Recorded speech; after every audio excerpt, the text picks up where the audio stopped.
कश्मीर में हुए आतंकी हमले पर केंद्रीय मंत्री चिराग पासवान ने बयान में कहा कि जिस तरीके से हमला हुआ है, चिंता की बात जरूर है। केंद्र सरकार नजर इस घटना के ऊपर है, पर जिस तरह से नई सरकार के गठन के तुरंत बाद इस तरह की घटनाएं वापस से शुरू हुई है, ये सवाल खड़े करते हैं। मुझे लगता है राज्य सरकार की भी यह जिम्मेदारी है कि इन बातों को गंभीरता से लिया जाए। क्या उसका रिएक्शन है? ये उसका रिएक्शन है नहीं है, पर जिस तरीके से ये हमला हुआ है, ये चिंता की बात ज़रूर है। केंद्र सरकार की भी नज़र इसके ऊपर है, पर जिस तरीके से नई सरकार के गठन के तुरंत बाद इस तरीके की घटनाएं वापस से शुरू हुई हैं, ये कहीं ना कहीं सवाल खड़े करती है। मुझे लगता है राज्य सरकार की भी ये जिम्मेदारी है कि इन बातों को गंभीरता से लेते हुए इस बात को सुनिश्चित करें।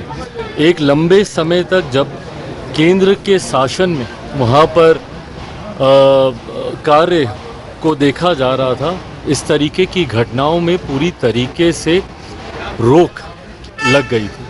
पर पुनः अगर ऐसे हमले हो रहे हैं, ऐसी घटनाएं घट रही हैं, तो ये चिंता की बात है और राज्य सरकार को भी गंभीरता से इसको देखने की जरूरत है। सर, आप रिजर्वेशन को अलाउ कर दिया गया है हरियाणा सरकार के जरिए से। देखिए, भारत का संघीय ढांचा है, राज्य सरकारों के पास भी अपने अधिकार हैं। पर जहाँ तक रही बात इस विषय की, पहले ही लोक जनशक्ति पार्टी रामविलास इस बात को स्पष्ट कर चुकी है कि हमारी पार्टी की नीति इस सोच को लेकर एकदम स्पष्ट है। हम लोग नहीं समर्थन करते हैं इस बात को। मुझे लगता है जाति की नहीं, जमात की बात होनी चाहिए।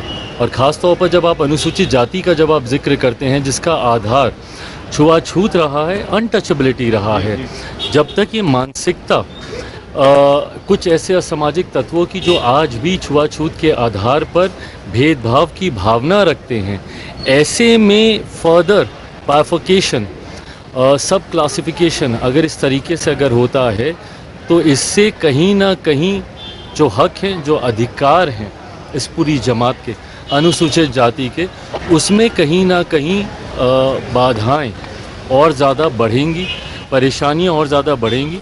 तो इस वर्गीकरण की का समर्थन लोक जनशक्ति पार्टी रामविलास नहीं कर। कश्मीर में हुए आतंकी हमले पर केंद्रीय मंत्री चिराग पासवान ने बयान में कहा कि जिस तरीके से हमला हुआ है, चिंता की बात जरूर है।